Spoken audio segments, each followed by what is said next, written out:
Madame Issé, bonsoir. Aujourd'hui, vendredi 16 juillet 2021, nous avons célébré 15e l'anniversaire inscription à Pravasigat, le patrimoine mondial de l'UNESCO. Alors, c'est un événement très important pour le pays.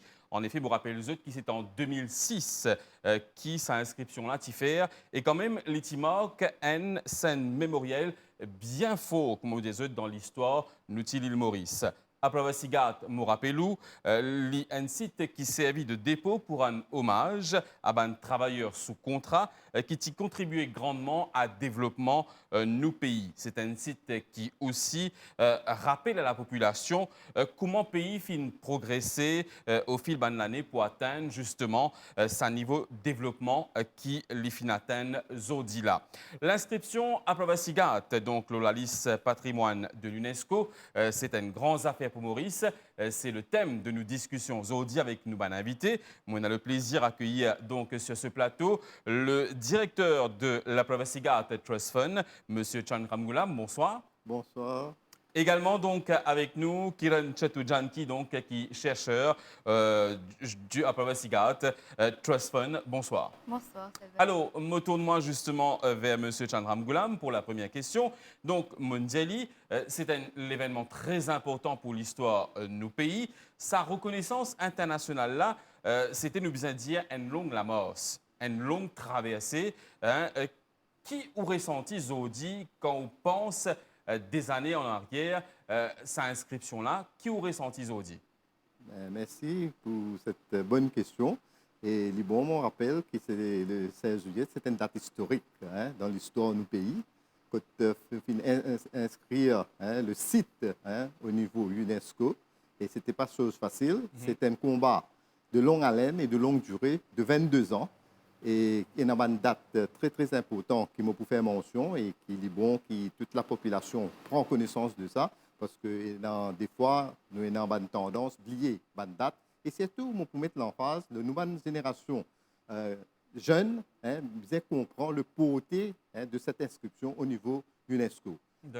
Pour vous dire, nous avons une date qui est vraiment le début de l'inscription même, en 1984, quand nous avons célébré le 150e anniversaire de travailleurs engagés qui s'est sorti en Inde, qui s'est venu à Maurice dans une situation que nous connaissons bien difficile, que nous pouvons gagner l'occasion de redévelopper plus tard, et qui pour la première fois, nous avons célébré au niveau national. D'accord. Et à ce moment-là, c'était d'alors notre ancien Premier ministre, Anirudh Jagannath, qui prend cette initiative-là pour aller de l'avant, pour que ces sites-là reconnus comme un site mémorial et historique. Et par la suite, nous en 1987, nous finissons une reconnaissance pour le même Premier ministre, Anirudh Jagannath, pour faire un National Heritage. Et qui ça vraiment amène beaucoup de contributions de ports et d'autres pour qu'ils nous réussissent dans cette marche pour arriver quand nous arrivons avec l'inscription. Et il ne faudrait pas oublier aussi que aujourd'hui, si nous faisons cause à Pravasigat, c'était ne plus à Pravasigat à l'époque, nous devons appeler Kulighat. Et c'est en 89 qu'il nous change l'appellation de Kulighat, nous faire l'ivine à Pravasigat, parce que quelque part, nous rendons hommage à nos ancêtres, les bons qui le coulis, c'est un mot, un terme qui nous a servi dans le contexte que tu misère, que tu es souffrance. Et nous, pour rendre un hommage, nous donnons l'appellation de Pravasi, qui sortit de l'extérieur, qui vient établir à Maurice, et qui, le mot même, les bons qui nous connaissent, signifie un peu, nous peut dégrader un peu les valeurs de Saban travailler-là, qui viennent ici dans le but pour transformer nos pays, ce qu'il était d'aujourd'hui. D'accord. Et on a une des trois dates encore, Sylvain, si tu me permets. Allez-y. En 2001, le Liban, encore une fois, qui nous décrète congé public le 2 novembre. Et ça, c'était un grand tournant dans l'histoire. Et ce n'est pas donné. Et c'était quand même un courage, une conviction dans l'engagisme. Nous capables d'y aller et rendre hommage à nos ancêtres. Et en même temps, en 2001, nous trouvons la création de Apravasigat Trust Fund qui finit mettre en place, encore une fois, sous le régime du gouvernement de Sir Anirudh Jagannath. Et en 2002, officiellement, encore une fois, il y a une conviction politique et dans l'aspect humanisme pour le Premier ministre d'alors d'apporter ça au niveau UNESCO pour faire inscrire ce site comme un patrimoine mondial. Et là, nous trouvons un aboutissement après quelques années, en 2006, et c'est tout le 16 juillet qui s'affine abouti. Alors, c'est pour vous dire qu'un combat de longue haleine, un combat qui n'est pas fini de tomber du ciel, fini dans notre travail, nous pouvons expliquer un peu le technique derrière tout ça là et qui nous finirait ici. Mais voilà, Sylvain, un peu. Alors, au fin de mention de ma date très importante, par exemple, une cause de 1987, quand la Pavasigat fin décrété monument national. En 2003, il reconnaît comme un héritage national. 2006, donc, il finit inscrire la liste patrimoine mondial de l'UNESCO. Kiran Chetoujanki, donc, dis-nous justement pour qui ça a arrivé, qui sont les critères qui finissent prendre en considération à l'époque? Sylvain, d'abord, pour un pays, il est capable de faire un site sélecté comme patrimoine mondial. Il a une valeur universelle, ce site-là même. Universel, historique et géographiquement, il est unique. D'accord. Donc, Apravasigat, c'était le lieu. Aujourd'hui, nous appelions un lieu de mémoire, mais à l'époque, c'était le lieu que la régime anglaise il décide pour faire une grande expérience, ce qu'on appelle le Great Experiment. Il fait abolir l'esclavage, donc il remplace sa main-d'œuvre là. Donc, ils ont décidé qu'à Maurice, il y a une place stratégique dans l'océan Indien. Que nous sommes capables de faire venir des travailleurs engagés depuis différents pays tout autour de l'océan Indien, de l'Afrique, de l'Inde. Mais presque 97% des travailleurs engagés qui viennent sortir de l'Inde. Donc, ils fait cette expérience-là, première fois dans la colonie anglaise à Maurice. Et d'ici, ça a un succès. Donc, ça fait répondre dans toute une colonie qui est là. Et c'est ça qui fait ce site-là une valeur universelle. Géographiquement, il utilise une place très, très stratégique et il a une valeur historique. Donc, c'est un parmi les critères qui nous sommes capables de respecter, honorer, pour nous capables de qualifier pour un site patrimoine mondial. D'accord. Alors, justement, nous avons cause critères, mais il y a aussi une procédure à respecter, monsieur et certains qui préparent un dossier qui est bien ficelé, justement, pour qu'il nous capable d'aboutir à une telle inscription au patrimoine mondial de l'UNESCO, n'est-ce pas? Certainement, certainement. D'abord, si on a envie de faire un site dans le pays listé, tout d'abord, on besoin un pays membre de la Convention 1972. C'est une convention plus populaire que nous avons, que nous avons presque 193 pays États membres. Et on besoin de signer cette convention-là. Et si on a envie de faire lister un site dans le pays, la première chose que vous avez fait, c'est que vous avez préparé une tentative list. Vous faites une liste, un inventaire de sites dans le pays qui vous croit qu'il est qualifié pour un patrimoine mondial. D'accord. Cette tentative list-là, c'est très important. C'est un site qui peut figurer là-dedans, qui vous est capable de choisir pour faire une nomination. Parce que dans un an, on est capable de faire qu'une seule nomination par pays. D'accord. Et World Heritage Committee, qui décrète World Heritage Site, les siéger une fois par an. D'accord. Donc, on prépare un nomination dossier. Ce nomination dossier-là, comment on dit, c'est un dossier très technique. Il est available sur une forme sur leur website. On besoin étoffer bien, on besoin préparer une map, on besoin donner tout les renseignements qui besoin. Et il y a deux advisory bodies qui travaillent avec World Heritage Committee. Il y a IUCN et ICOMOS, International Council for Monuments and Sites.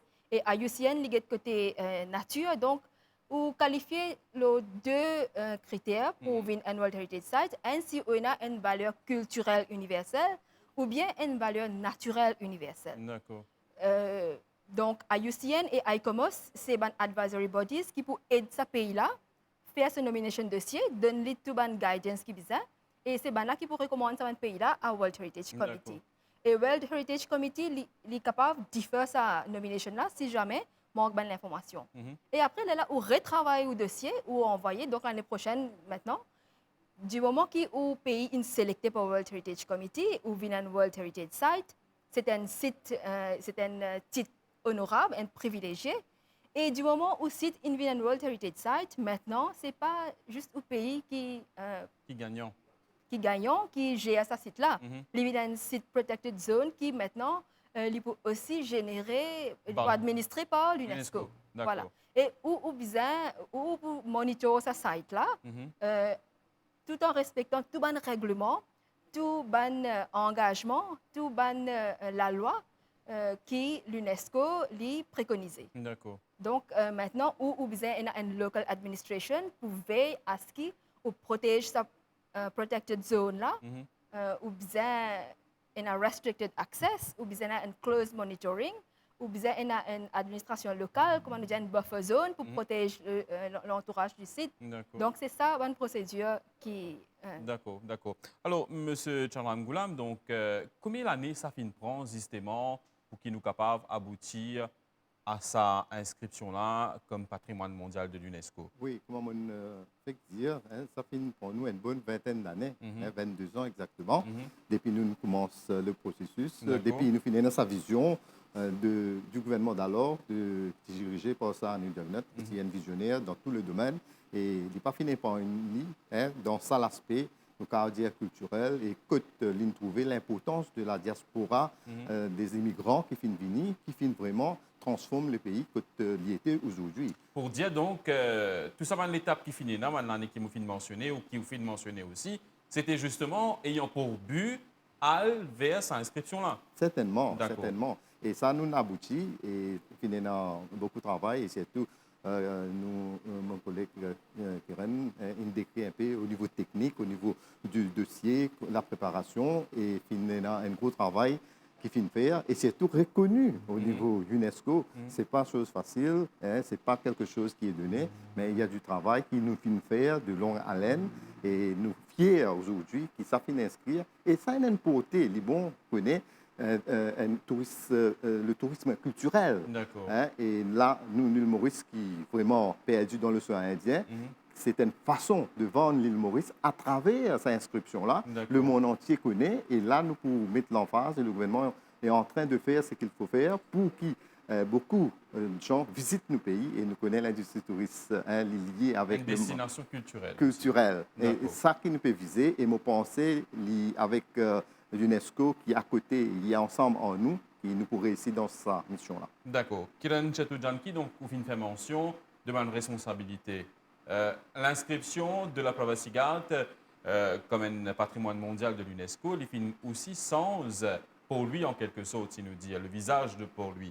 Hein? Donc, au fin de cause, il y a un commitment qui nous astère, nous est envers l'UNESCO par rapport à la Privacy Guard. Donc, qui ça un commitment là?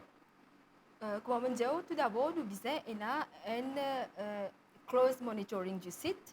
Nous avons c'est une protected zone. Nous avons protégé, nous avons fait un close monitoring. Close monitoring, c'est-à-dire? C'est-à-dire, nous avons travaillé continuellement la conservation du site. Par exemple, à Pravasigat, avant qu'il ait fait lui-même listé, il y a un site que nous avons beaucoup de super impositions.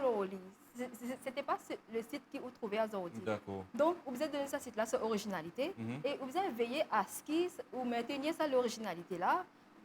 Vous avez fait un risk management, preparedness plan, tout ça.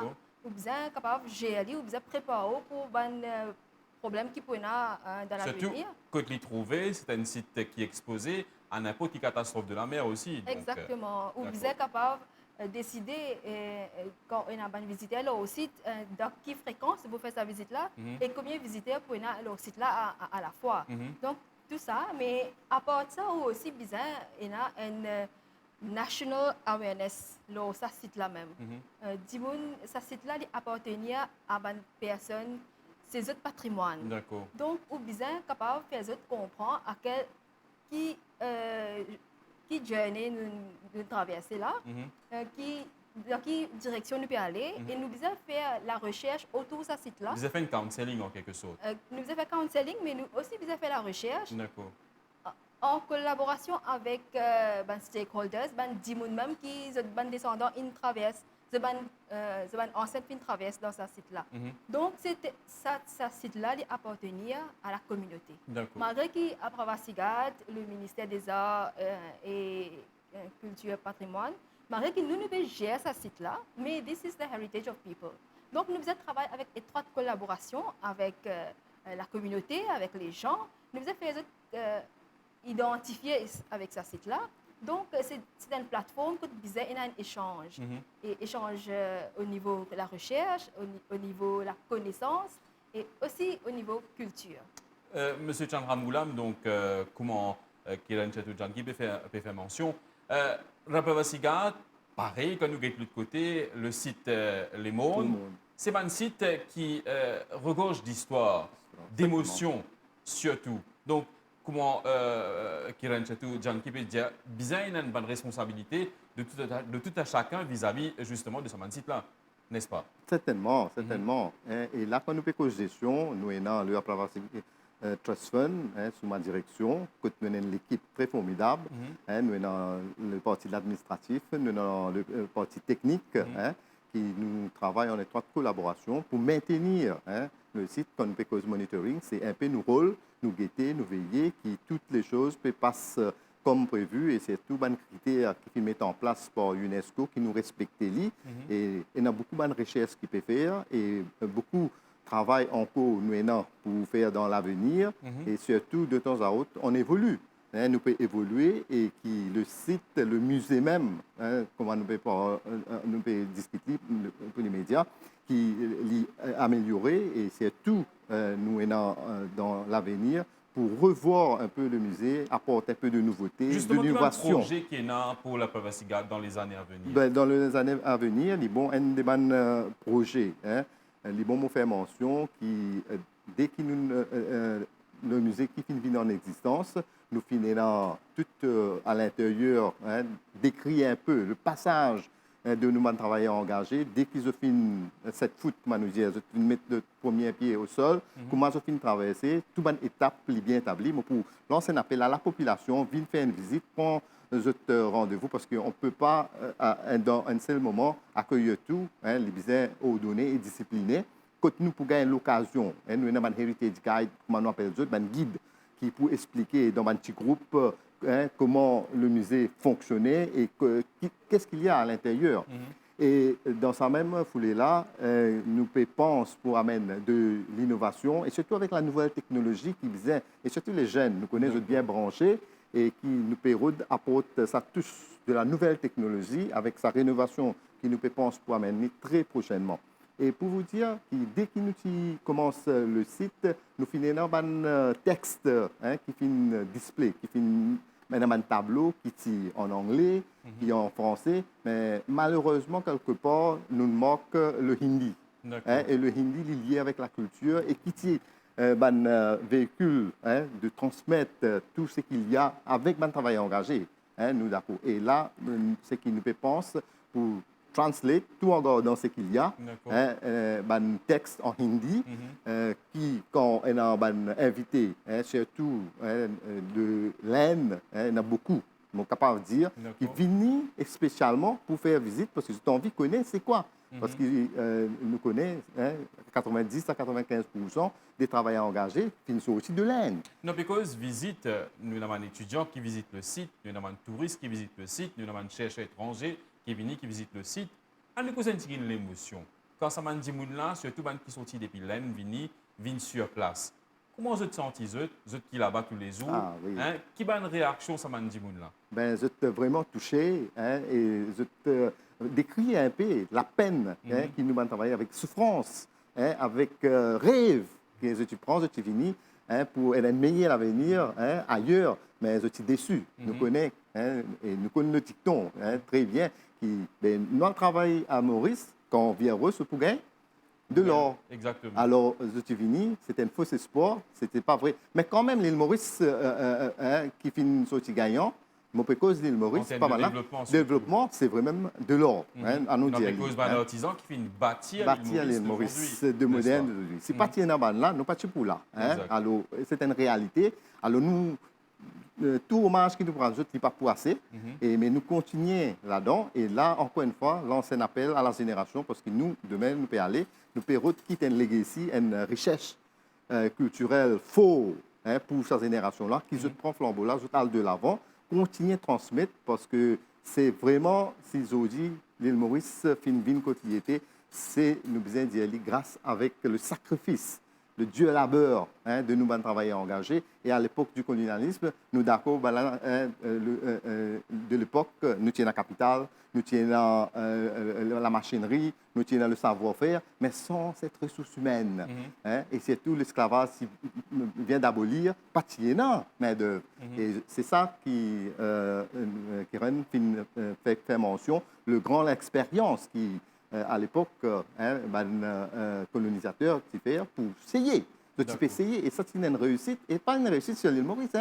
Attention. C'était mondial. Exactement. Alors, nous devons reconnaître tout ça là. Et à cause de ça, nous devons rendre un hommage et continuer ce site, préserver-le et promouvoir-le et donner cette lettre de noblesse qu'il méritait. Alors, voilà un peu ce qui représente. Kiran Chetoujanki, donc, en tant que chercheur, moi aussi, c'est certain qu'on a l'occasion de côtoyer justement un chercheur étranger qui vient à Maurice pour venir explorer le site. Bien sûr. Moi aussi, c'est certain qui, au fin, comme Across Bandimoun, qui n'a le même jusqu'à vers l'homme sa place là, parce que moi-même, j'ai eu l'occasion de visiter le site. Quand on retrouve moi dans sa la porte, là, on retrouve une marche là, comme ça, quand nous calculons en arrière, dans quelle qualité, conditions, nous avons grandi, nous fin de Maurice, nous ne pouvons pas ressentir de l'émotion, n'est-ce pas? Exactement. La plupart des visiteurs qui viennent là, chercheurs, visiteurs, sont émotionnés et sont larmes coulées. Ça, c'est le site là même, quand je vais traverser 16 perrons là. Mais à part ça, moi-même, mon recherche est concentrée sur l'histoire orale. J'ai interviewé beaucoup de personnes qui sont immediate descendants of indentured labour, c'est-à-dire des personnes là haut 60 ans. Et j'ai fait cette recherche à partir de 2007, depuis après Sigat. Et je peux dire, comme je précisé, j'écoute l'histoire de ces grandes personnes là. La plupart, je finis par pleurer, la plupart là-dedans. Quand je raconte l'histoire même. Si fait nous revivre, fait nous une nostalgie de mes grands-parents. Exactement. Mais c'est une personne qui peut partager l'expérience dans la vie d'un camp. Tu peux partager l'expérience de mes parents, comment ils vivent. Même cette évolution d'un camp, comment ils sont sortis d'un camp, ils viennent d'un village. Ça, l'expérience, c'est du vécu. Donc ça, la plupart du temps, c'est... C'est du vécu et il est important qu'ils nous transmettent à la nouvelle génération. Exactement, parce que vous connaissez que tout racine trouvé. Aujourd'hui, si vous êtes capable de une facilité qui vise, mais il y a une histoire bien pénible derrière. Et il y a aussi une démarche qui est capable de faire aujourd'hui, justement, pour retracer nous avons grandi monde que ça qui était dans l'aine. Exactement. Tout ça là fait partie justement de ce travail qu'ils ont fait là aussi. Oui, aussi à ICAD. C'est ce qui me dit, oh, ça va une grande personne là, quand je peux raconter des histoires, je peux raconter l'expérience. Là, vous trouvez que nous avons une documentation de l'histoire, mais nous pouvons la voix. D'accord. Donc, après avoir ce rôle, c'est ça. C'est un des engagements que nous prenons. Faire la recherche sur l'engagisme, mais aussi faire la documentation de ces personnes-là qui viennent vivre la vie et la voix, ils faire entendre, c'est ils donner une documentation. Et maintenant, comme un chercheur peut venir après avoir nous aussi dirigeons vers ces personnes-là. Donc, je peux dire que la recherche peut faire pas juste au niveau national, mais au niveau international. Parce qu'après Vassigat, si il y a un site patrimoine mondial, il n'est pas important juste pour nous, il y a une valeur universelle et qui fait encore plus important parce que c'est le seul site dans le monde, Endangered Site, qui est listé le World Heritage Site. D'accord. Quand nous avons l'esclavage, nous aussi la Gorée Island qui est listé. Mais Endangered, nous n'avons aucun site encore, c'est le site unique. D'où l'importance de préserver bien comment bizarre. Voilà. Alors, nous arrivons presque à la fin de l'émission. Moi aussi, c'est certain qu'ils ont dit, pour moi, justement, ça, l'événement-là, il y a beaucoup d'activités qui finissent faire. C'est vrai qu'il nous donne une période difficile avec COVID-19, etc. Mais dis-nous qu'il y a une activité qui finit organisée aujourd'hui. Je connais qui finit dans une grande personnalité qui finit prendre la parole, n'est-ce pas? Oui, certainement, Sylvain. Nos activités vu Covid oblige, nous pouvons faire une activité en grandiose, vu que nous pouvons célébrer le 15e anniversaire de l'inscription de la Pravasigat au niveau UNESCO. Et qui, malgré ça, nous avons une plateforme virtuelle que nous avons une adresse dans une dizaine de pays qui viennent participer avec les autres ministres, surtout le message du Premier ministre et le lancement même qui a été fait par le ministère du tutelle, honorable Avinas Tulloch. Et ça fait de nous une occasion montrer un peu au monde que le site est là, l'inscription, nous pouvons célébrer d'une façon, et c'est tout bon le 15e anniversaire. Et ça, c'est un événement majeur, mais malheureusement, nous ne pouvons pas faire autrement, mais néanmoins, nous pouvons faire sur une plateforme virtuelle pour quand même reconnaître un peu nos combats qui nous fait amener pour l'inscription de ce site. Alors, finalement, intervenant depuis l'Afrique du Sud, Suriname, entre autres, qui finit prendre la parole. En fait, c'était l'Indenture Labour Road Project qui, après Vasigat, met en place ensemble avec les pays diaspora indienne. Donc, dans ce comité-là, ce meeting qui finit aujourd'hui, nous avons fait une réunion avec tous les pays qui sont dans la diaspora indienne et qui fait partie de l'Indenture Labour Road Project. Donc, c'est surtout l'idée, c'est de discuter autour de comment nous sommes capables de faire un échange, comment nous sommes capables de travailler ensemble pour la documentation, pour surtout faire un database de tout le patrimoine immatériel et matériel qui nous est là as common heritage. D'accord.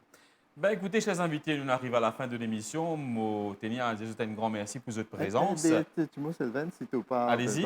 Juste pour te dire qu'à Pravasigat, OK, c'est nous qui pouvons diriger ça, mais nous avons aussi la collaboration de les autres institutions qui peuvent donner un coup de main. Les moments fait mention qui est dans le Bhojpuri Speaking Union, qui peut donner un coup de main, le Hindi Speaking Union peut donner un coup de main, Sanskrit Speaking Union, le MGI, le Indian Embassy, le World Hindi Secretariat. Alors, tout ça, institutions-là qui peut donner un coup de main pour promouvoir le site. Et exactement. Et c'est bien. Et moi, pour vous demander encore, les autres institutions qui sont capables de donner un coup de main parce que c'est pour tout le monde. C'est la population de l'île Maurice. Alors, moi, pour dire, viens faire une découverte, mon ancien appel, c'est le site, le musée appartenant à tout. Et sans oublier un petit moment dire, le musée, le centre d'interprétation, nous appelons par le nom de Bikram Singh Ramlala. C'est nous appelons le Bikram Singh Ramlala Interpretation Center, qui est un des initiateurs de l'époque pour qu'il ait envie que cette 16 mars-là, qui paraît, oui, voilà, qui est lié dans ça de l'histoire. Alors, ça finit de découler un peu de là, mais nous rendons hommage à Bikram Singh Ramlala sur ce plateau aussi. Ben, écoutez, encore une fois, je vous dis un grand merci pour votre présence sur ce plateau-là aujourd'hui. C'est vrai qu'il est très important, comme on a fait mention, qu'il nous continue à fight, justement, pour que nos patrimoines national, mondial, les continuer donc à être reconnus à travers le monde en entier. Donc, ça, c'est le cas surtout pour la Pravasigat. Donc, je souhaite un bon courage dans le travail qu'ils peuvent faire. Et merci donc de votre présence. Ben voilà, chers téléspectateurs, c'est ici donc qui ça l'émission là peut prendre fin. Je vous dis un grand merci et à très bientôt.